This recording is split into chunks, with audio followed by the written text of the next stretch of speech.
The morning my wheelchair van vanished, the coffee was still warm, and the tow slip was signed by someone I'd never met. Name's Joe Harper, 78, retired postman. Still keep Ellen's porcelain teacup on the dash, survived 3 moves, but not the HOA.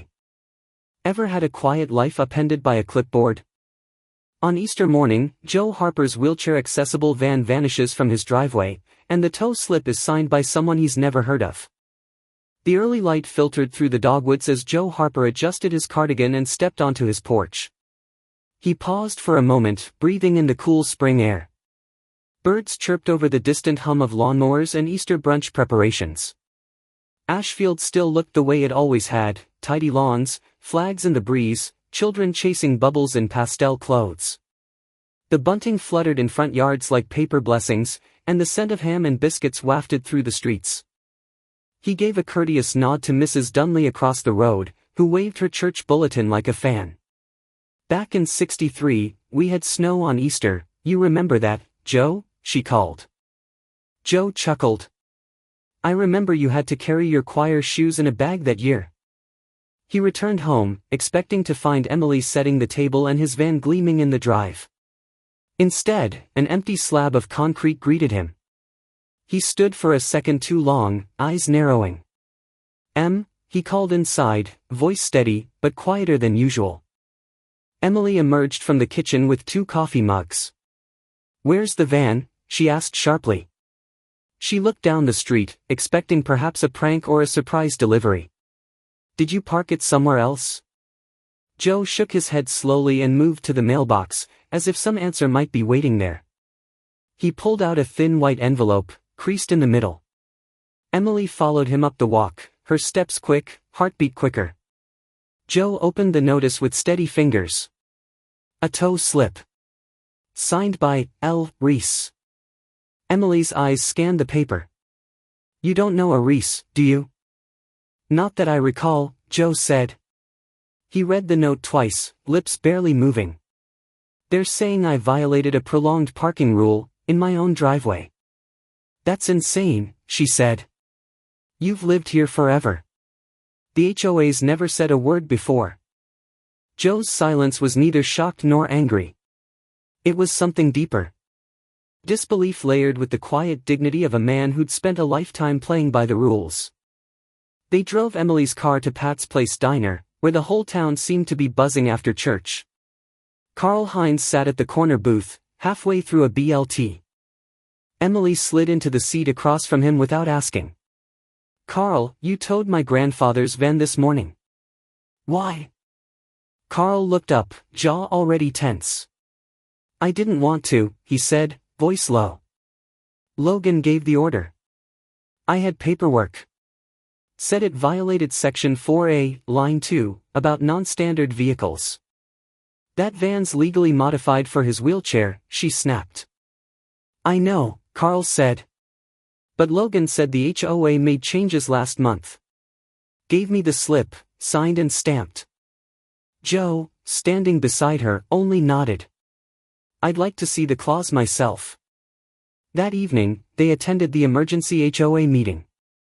Folding chairs lined the Ashfield Rec Hall, the walls still decorated with Easter cutouts and glitter crosses from the morning service. Logan Reese stood at the head table, crisp in a navy blazer, reading from a printed packet. "New enforcement measures have been adopted to uphold neighborhood standards." Joe raised a hand. "When were these measures voted on?" Logan didn't flinch. "The chair is empowered to make discretionary changes in urgent situations." Emily sat stone-faced beside her grandfather. The room was too quiet. Even Martha Klein, the long-serving secretary, avoided eye contact. "You're saying you changed the rules," Joe said calmly, "without a vote." "I acted within my authority," Logan said coolly. There was no applause. No debate. Just the sound of papers shuffling and feet shifting. Afterward, at home, Emily pulled out the copy of the HOA charter Joe kept in the drawer beneath the phone. She flipped through the pages under the kitchen light. Her fingers stopped abruptly. She looked up at her grandfather, eyes wide. "He altered the HOA charter last month." Emily prints the HOA charter and finds a clause added in March, with no community vote. The printer hummed on the corner of Joe's kitchen table as Emily flipped each page, her eyes scanning for inconsistencies. A thin line of sunlight slipped across the linoleum floor, warming the edge of Joe's slippers. He sipped his morning coffee in silence, watching her frustration build. Page after page of the HOA charter stacked neatly beside her, until one stopped her cold. She tapped the heading with her pen. Clause 14b. No long-term modified vehicles may be stored or parked on residential property. Joe set down his mug. And that was added in March? She nodded. I checked the last version from February. This clause wasn't there. And there's no appendix, no community vote log, nothing. Joe leaned back, folding his arms. I've seen bullies before. This one just wears a blazer and carries a clipboard. Emily exhaled sharply and picked up the phone. The HOA hotline rang 6 times before landing on voicemail. She tried the listed email. It bounced. Joe's expression remained even, but she could see the tightness behind his calm. Maybe we go straight to the source, she said. The amendment had to be filed somewhere. By mid-morning, they stood beneath the faded flag outside the Ashfield Records office. The clerk behind the desk, a young man with a crooked tie and a permanent coffee stain on his sleeve, thumbed through a digital register while chewing on sunflower seeds. Emily tapped her fingers against the counter. We're looking for a recent HOA charter update. Filed by Logan Reese. March 7th, the clerk said, swiveling the screen. Here it is. Filed solo. No quorum record. Just his signature. Emily blinked. No vote log. No meeting minutes. Nope. Just the clause itself and a note, emergency authority exercised by acting chair. Back outside, sunlight spilled across the sidewalk. Kids pedaled by on pastel bikes. A woman pushed a stroller past blooming irises. Ashfield looked the same, but Emily's stomach nodded. They headed to Pat's place for lunch. Martha Klein waited in a booth by the window, fiddling with her napkin. I didn't call this meeting, she began. But I saw you two walking out of records. Emily slid in. Joe gave Martha a gentle nod. How long's Logan been making changes on his own? Martha's voice was low. Since January. He said it was temporary. Then permanent. Said it was faster that way. And no one stopped him? Emily asked. He's good with language. And, well, folks trust him. Or they did. Joe offered a sad smile. Trust fades when sunlight's shut out. Martha glanced around the diner. You didn't hear this from me, but there's been whispering. Land purchases. Quiet ones. Logan's name isn't always on the deeds. Emily frowned. You mean he's fronting for someone? Before Martha could reply, the bell above the door chimed. Mayor Darnell stepped inside, brushing pollen from his shoulders. His eyes landed on Joe and brightened. Harper. Been a while. Joe stood to shake his hand. Still chasing that big bass at Miller's Pond? Retired from the chase, the mayor chuckled. Now I just nap by the water.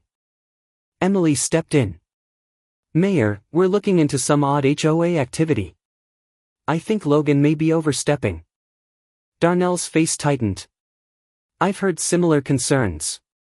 But Logan's connections, they stretch past Ashfield. Be careful. Later that day, they visited Mike Stratton. His house smelled of old books and cedar oil. Legal files littered the dining table, and a fishing rod leaned against the bookshelf. Mike adjusted his glasses as Emily explained the situation. Clause 14b, solo filing, no quorum. Mike nodded. Technically legal if the charter permits emergency powers, but it's bad form. And if he did it for personal gain. He's buying land, Emily added. Or someone is. Quietly. Mike rubbed his jaw. Then this might be bigger than one towed van. Developers have been sniffing around the square for months. They sat in silence for a while. Emily sipped her root beer float. The creamy fizz reminded her of summer nights with Joe, watching fireflies from the porch swing. "I'll help where I can," Mike finally said. "But Logan's not acting alone. There's leverage behind him. Money. Maybe even politics." Joe remained quiet until they pulled into the driveway. The azaleas were in bloom, their pink blossoms bobbing in the breeze. He turned to Emily, his voice soft. "It's not about the van anymore, is it?" Emily uncovers an overlooked technicality. The HOA's lot title includes a shared easement with Joe's late wife's trust. Joe sat at the kitchen table with a faded photograph in hand, Ellen, dressed in her spring apron, smiling beneath a paper banner that read, "Annual Ashfield Egg Hunt." Her memory clung to the house like the soft scent of old lavender sachets. Emily entered with 2 mugs of tea, setting one down beside her grandfather. "I can't stop thinking about what Martha said," she said, slipping her laptop from its sleeve. "Logan's been signing papers without anyone else. But he's sloppy." Joe raised a brow. "Sloppy, how?" Emily tapped her keyboard. "Paper trails, pop paper trails always leave footprints." She had already bookmarked the Ashfield County Archive site and narrowed a property search to the HOA lot. But what caught her eye wasn't just the deed. It was a footnote, buried in fine print, citing a 1997 land use grant with a name she knew by heart, Ellen H. Harper. By afternoon, they were standing in the dusty basement of the Ashfield County Archive, where soft light filtered through narrow basement windows. Miss Bernice, in her knitted vest and sensible shoes, had a nose for old records and a cornbread recipe that could win county fair ribbons. Bernice squinted at the yellowed pages through thick glasses. "Well, this is your Ellen's signature, no doubt. Looks like she and the town jointly established a community use clause. A shared easement, this strip of land was part of her trust." Joe's eyes softened as he traced the ink with a trembling finger. "She always said the town wasn't just streets and buildings. It was people." The realization settled slowly over them. If Ellen's name was still attached to the easement, then any use of that land, especially for development, was bound by the terms of the original grant. Terms Logan had apparently overlooked. Mike Stratton met them that evening at Joe's, adjusting his belt as he leaned over the kitchen counter, reading the document through his bifocals. "Well, I'll be damned. This clause gives you standing, Joe. If you file an easement enforcement notice, Logan can't bulldoze so much as a daffodil without pausing for legal review." Emily leaned in, eyes bright. "What if we don't just file it quietly? What if we make it public?" Joe chuckled. "That's your grandmother in you." Later that night, while Joe carefully typed the easement claim on floral Easter stationery Ellen had designed years ago, Emily rummaged through the hallway closet and found a roll of painter's tape. They walked together to the HOA bulletin board outside the community center, surrounded by blooming azaleas and the lingering scent of night jasmine. Joe, in his cardigan and pressed slacks, stood tall as he taped the document to the board. He stepped back, arms folded. The next morning, as the sun painted the town golden, HOA members gathered near the lot for their usual Wednesday walk. Whispers rippled through the group like wind through reeds. Stretching across the front hedgerow, strung between 2 shepherd's hooks, hung a white fabric banner. The lettering, hand-painted but bold, read, "Harper Trust Easement, active and enforced." Inside Pat's place, Bernice delivered a warm plate of cornbread with a smile.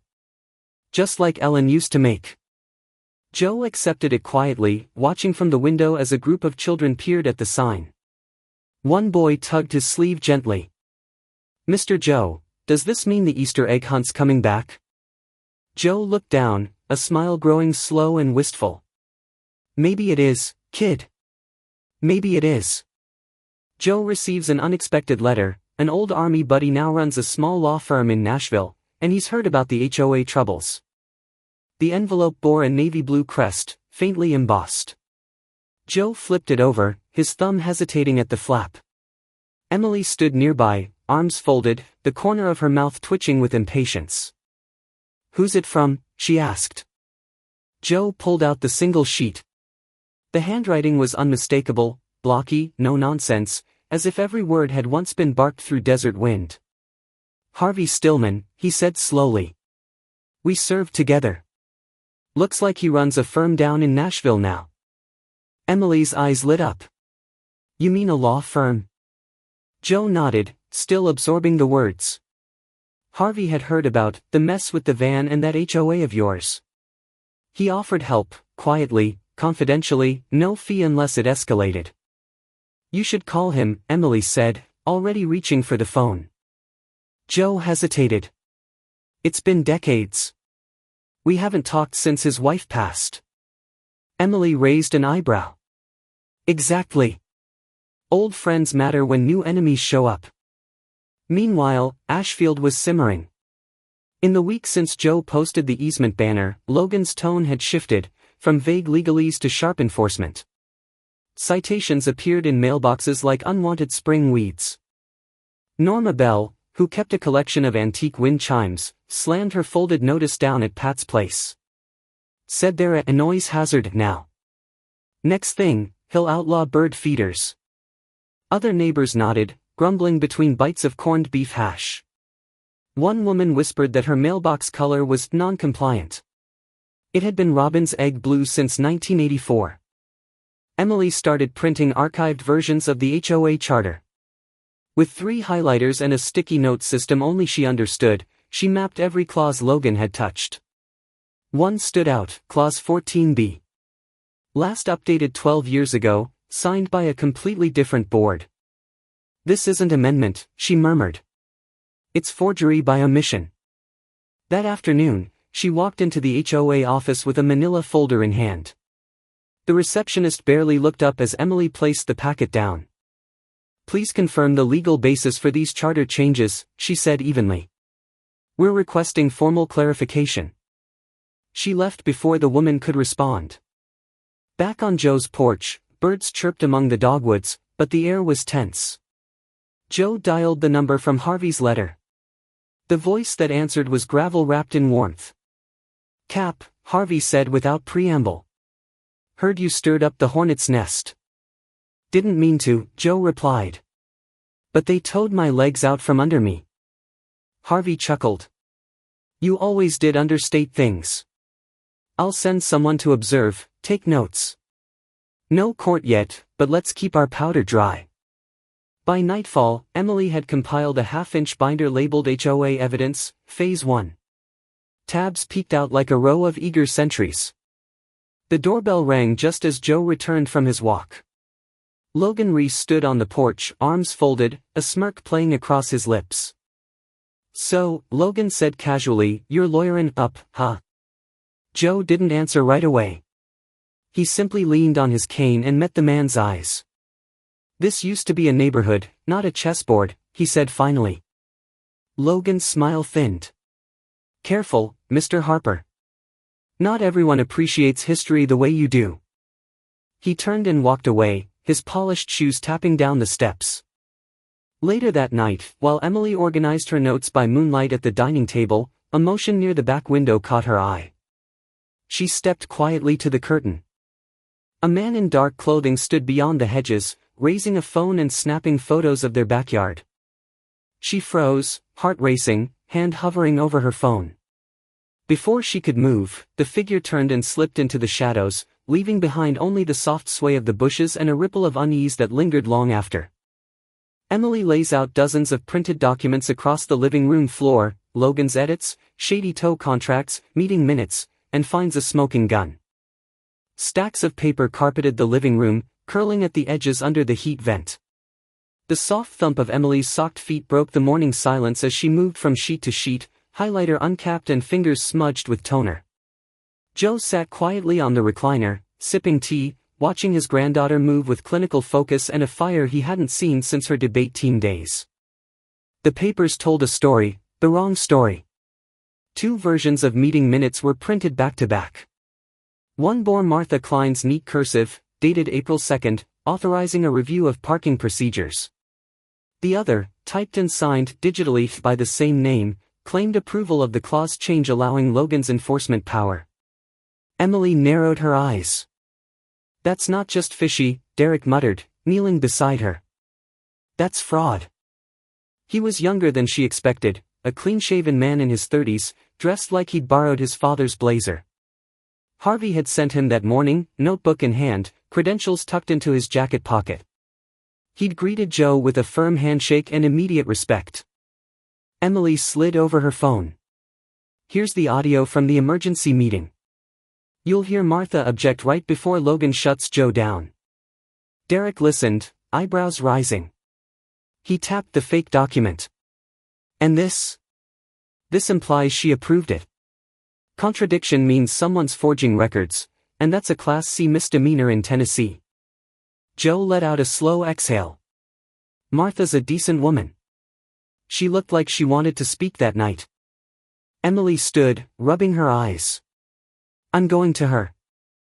At the HOA office, no one answered. Instead, she took the long way, around the back lot, through the path where dogwoods overhung a rusted wire fence. Martha lived just 3 blocks down, her porch always lined with succulents and faded hummingbird feeders. They spoke in whispers. Martha's face drained when Emily laid the papers down on her kitchen table. Her hands trembled as she traced her own forged signature.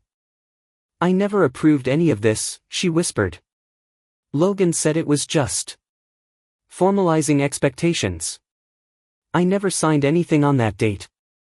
Emily's voice softened. "Then we need it in writing." Martha stared out the window for a long moment. Her fingers toyed with the clasp of a ceramic brooch on her collar. Finally, she nodded. Back home, Derek typed up the affidavit. Emily handed Martha the pen. "I did not authorize that tow," she wrote in slanted letters.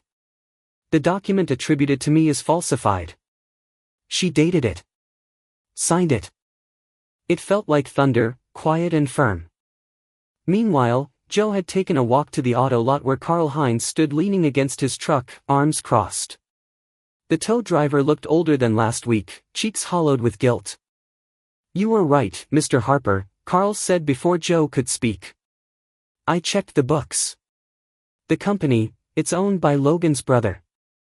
They've been running compliance sweeps for months." Joe's jaw tightened.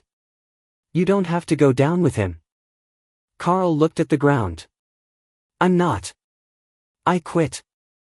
Later that day, Emily tied the frayed apron from the back hook, the one with tiny strawberries on the hem. It still smelled faintly of lemon and flour, Ellen's apron. As the scent of blueberry muffins filled the kitchen, Derek reviewed the final draft of a cease and desist. Emily tucked one muffin into a paper napkin and handed it to him. "For the road. You've earned it." Joe, watching from his chair, chuckled. "My dad once told me about a man in 1956 who tried to take our land by faking county maps. You know what stopped him?" Emily looked up, smiling. "A blueberry muffin?" "A fence post with a bullet hole," Joe said with a wink. "The point is, truth leaves marks. So do lies." They were still cleaning up when the doorbell rang. Derek opened it, expecting another neighbor. Instead, a sheriff's deputy handed Emily a folded slip. "Formal trespassing complaint," he said apologetically. "Filed by Logan Reese this morning." Emily unfolded it slowly, her face unreadable. Joe walked over and placed a hand on her shoulder. "We must be getting close." Harvey himself drives in from Nashville with something too important to trust to the mail. The blue sedan rolled to a stop just beyond the mailbox, sunlight catching the dust on its fenders. Joe didn't recognize the vehicle, but when the door swung open and Harvey Stillman stepped out, arms full of folders and a familiar half-smile playing beneath his mustache, Joe's heart kicked like a war drum. "Cap," Harvey called, his voice raspier than Joe remembered but no less firm. "Figured I'd better bring this myself." They met on the porch like old soldiers back on familiar soil. Harvey handed Joe the bundle, then grasped his shoulder with the reverence of years unspoken. "I see the town's gotten interesting," Harvey said, eyeing the neat rows of tulips across the lawn. More trouble than Baghdad in '91. Inside, over lukewarm tea and a wedge of leftover blueberry muffin, Harvey laid out the facts like landmines on a field map. That clause Logan's using to justify the tow. The Easter towing enforcement, it doesn't exist in the minutes prior to March. There's no record of a vote, no public notice, and no official acknowledgement. It was inserted after the meeting closed. Emily leaned forward. That's a violation of the HOA Transparency Act, right? More than that, Harvey replied. It's tampering. And if proven intentional? Grounds for civil liability. By early afternoon, Emily and Joe had summoned a few neighbors to the old park gazebo under the guise of coffee and scones. Norma Bell arrived with a stack of wind chime receipts and a clipboard. Behind her came Mrs. Dupree, Mr. Castillo, and 3 younger families with strollers in tow. Keep it quiet, Emily murmured. We don't want Logan crashing the party. Martha Klein arrived last, her face pale but resolved. From her purse, she pulled out printed internal emails, subject lines like fast track clause and skip quorum. All traced back to Logan's personal address. Joe read them aloud, slowly. Murmurs rippled through the gazebo like wind under canvas. Harvey stood beside him and addressed the group. These aren't just bad politics, they're unlawful maneuvers. Which is why we filed a civil complaint this morning in Nashville, alongside a petition for injunction to freeze all HOA enforcement actions until a hearing. Emily passed around copies of the notice, clipped neatly to manila folders. We'll need statements, signatures, maybe even testimony. Martha raised her hand. I'll testify. I've had enough of being used. As dusk settled, the group dispersed in 2s and 3s, cautious but buoyed. Harvey remained behind with Emily. I brought something else, he said, retrieving a worn hardcover from his case. First law book I ever owned. Use it to press the spine flat when filing motions. Emily ran her fingers along the cracked leather, blinking back surprise. Thank you. I will. Later that night, Emily typed quietly at her laptop, composing an email with attachments, summaries, and a single line in the body, anonymous tip regarding HOA misconduct and illegal charter edits, see attached. She sent it to the Ashfield Chronicle and the Channel 5 tip line. The next morning, the town hall buzzed with restrained tension.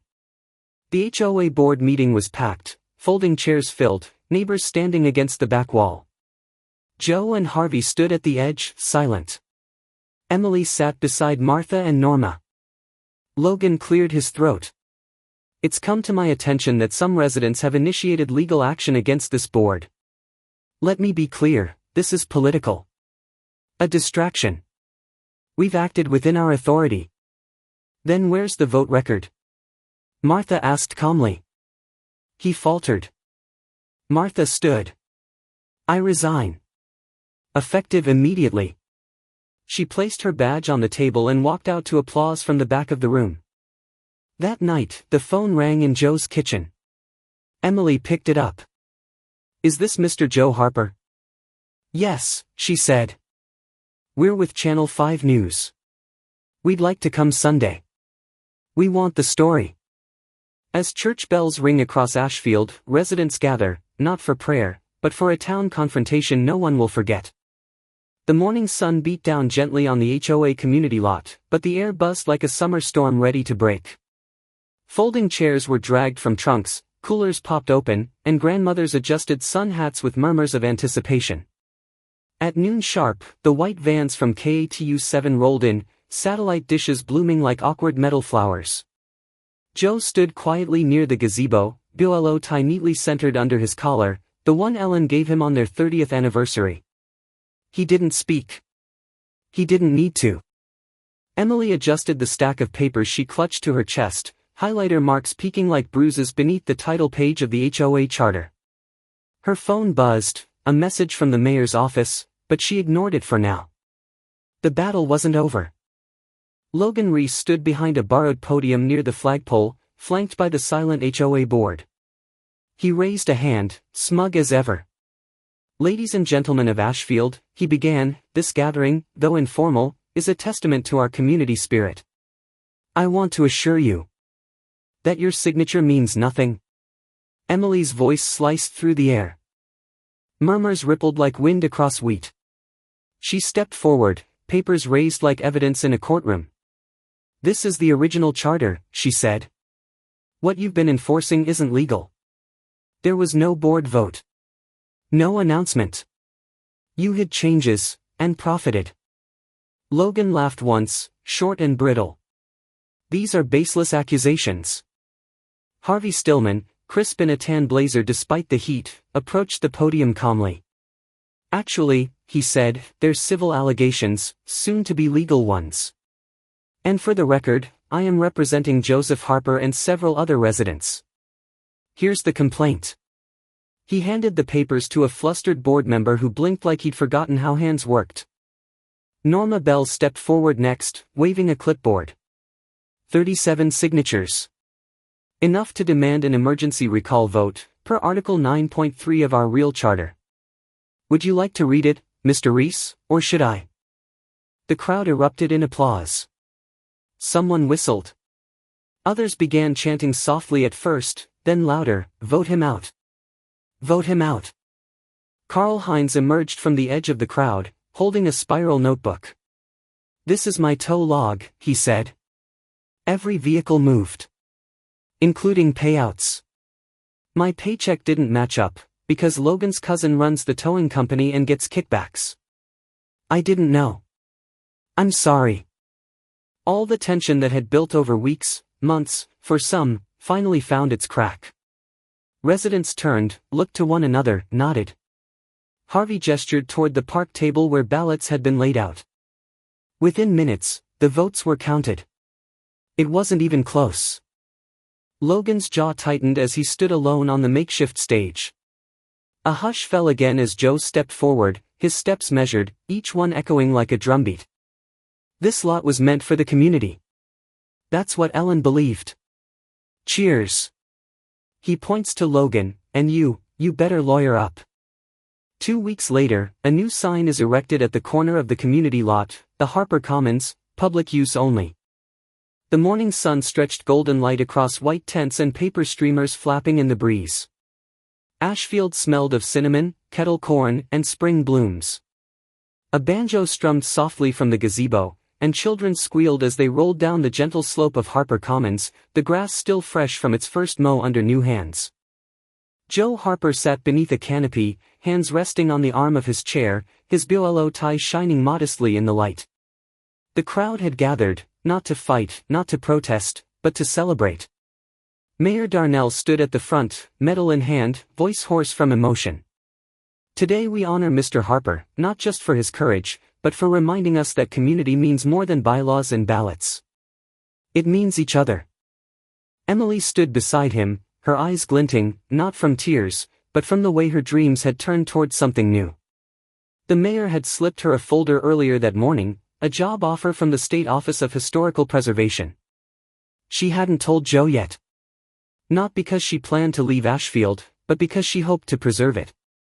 Martha and Norma busied themselves at the lemonade booth, scribbling names for the HOA Reform Committee on a notepad wedged between cups. Martha's hands had stopped shaking when she signed up. Karl Heinz handed out flyers for his new business, the bold print reading, "Ashfield Honest Tow, family owned, zero kickbacks." He winked at Joe as he passed by. The afternoon unfolded like a pageant from another decade. A brass band played "You Are My Sunshine." Someone grilled sausages on a cast iron pit. Kids climbed into the back of an old pickup to toss beanbags. Joe chuckled as one little boy tried whistling through an acorn cap and ended up just spitting on his shoes. "Close enough," Joe said, showing him how Ellen taught him decades ago. Back on the porch at sunset, Harvey Stillman sank into a chair beside Joe with a grateful sigh. "Well, Cap, we did it." Joe handed him a glass of lemonade. "You came all the way from Nashville for this?" Harvey grinned. "I came for the company. Stayed for the cornbread." Joe chuckled. He leaned forward and pulled a small wooden box from beneath the porch swing. Inside was an old hand-drawn map, brittle around the edges, but the ink still clear. It showed the community lot decades ago. Ellen had labeled it, "For all to share." Joe stared at it a long while. She knew before any of us. Emily stepped out with a scrapbook tucked under her arm. Its title, hand-lettered in blue ink, Harper v. HOA, How We Took Back Our Home. From the lot, laughter drifted upward, kids skipping, elders swaying gently to music. Someone had planted a dogwood tree near the new sign, and a plaque beneath it read, "In honor of Ellen Harper, rooted in kindness." Emily quietly says, "Let's bring the Easter egg hunt back next year." Joe nods, eyes misty. The grass was freshly mowed, but what really took root that Sunday was something deeper, trust restored, and neighbors no longer afraid to wave.